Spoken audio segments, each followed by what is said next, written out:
Il y a aussi une solitude que j'appellerais féconde. C'est celle des artistes, des écrivains et des penseurs. Quand on se met un petit peu à côté du monde, ou en retrait par rapport au monde, c'est alors qu'on prend le loisir d'être en tête à tête avec soi-même pour penser, pour réfléchir, et pour écrire, pour produire. Je crois que presque tous les grands écrivains ont eu besoin de moments où ils sont seuls avec eux-mêmes, où ils sont strictement seuls, pour écrire, pour penser, pour réfléchir, pour produire. Et pour vivre seul. Ou déduire tout simplement que tout le monde est seul et personne ne le sait, par exemple. Bon, il y a des gens qui ne sont pas seuls. Enfin, il y a des gens qui ne sont pas seuls. Mais j'aimerais revenir auparavant sur la remarque que vous venez de faire et qui est pour moi très intéressante. C'est que en parlant de la solitude de ces producteurs, alors je veux dire les peintres, les écrivains, les poètes, etc., en parlant de leur solitude, il est bien clair que ce serait à la limite ce que j'appellerais une solitude réflexive.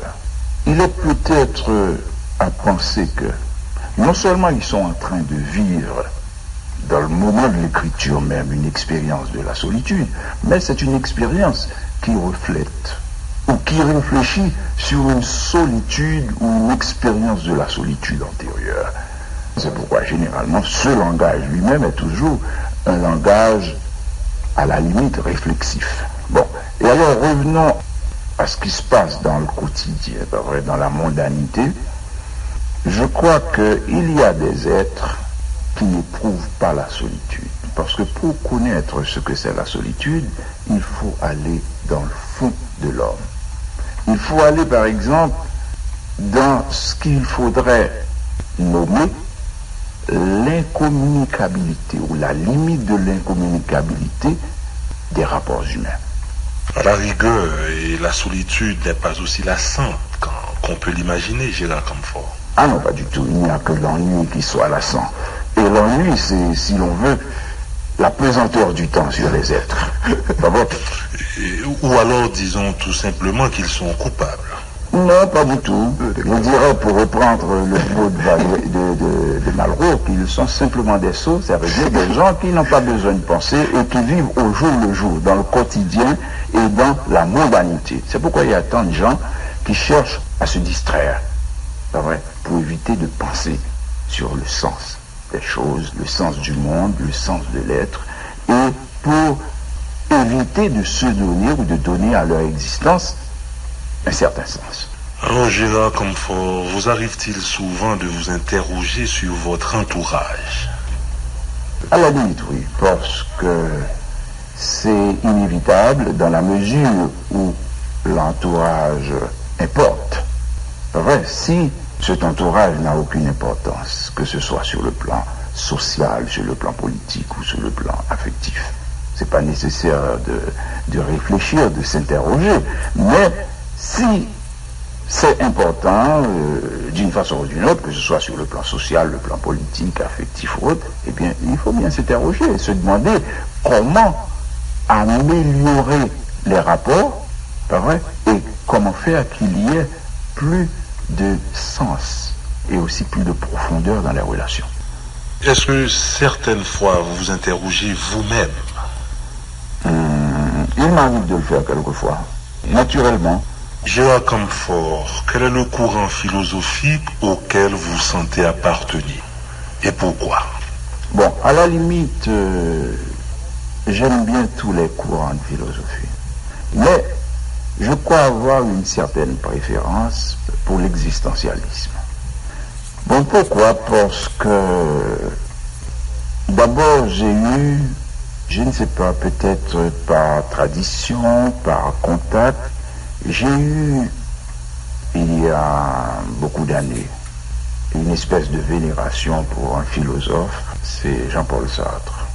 Je crois qu'il a une œuvre considérable, une œuvre profonde, et donc j'avais bien aimé, parce que tout le problème de la philosophie, c'est, Valéry disait, c'est la grammaire. mais je dirais c'est le langage. À savoir comment poser les questions, et il faut les poser bien. Parce que la philosophie a d'abord à voir, ou a d'abord à faire avec la vérité, et on sait très bien que la vérité réside aussi, vrai, dans la formulation de nos propositions et dans la concordance de nos propositions avec la réalité.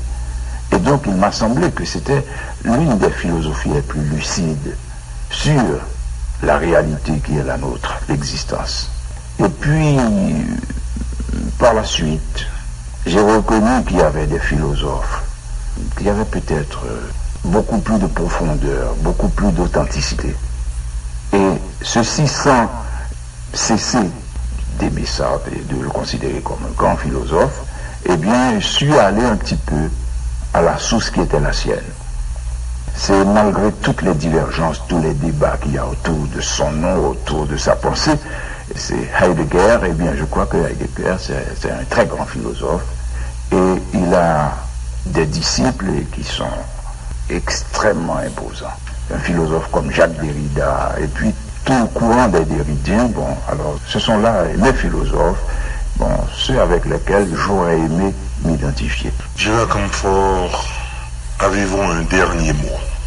Si j'ai un dernier mot, eh bien, le dernier mot, je ne sais pas ce que serait, c'est, bon, j'aimerais dire que s'il m'arrive tout au moins dans ce champ, tout comme en poésie, d'aimer plusieurs personnes, plusieurs écrivains, c'est parce que finalement, un seul être ne fait pas une patrie.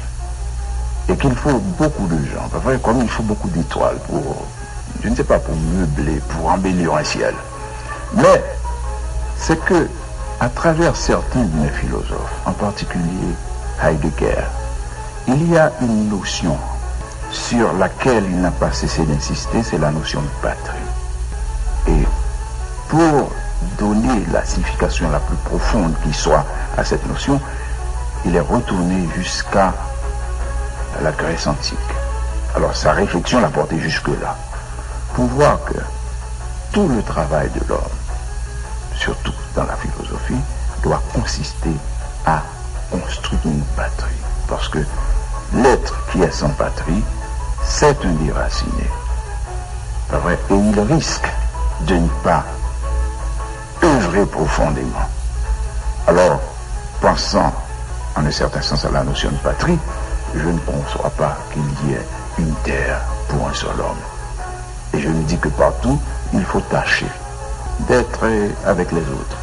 Et ça s'appelle la fraternité. Et par moments, je ne dis pas, ça arrache à la solitude qui n'est pas essentielle.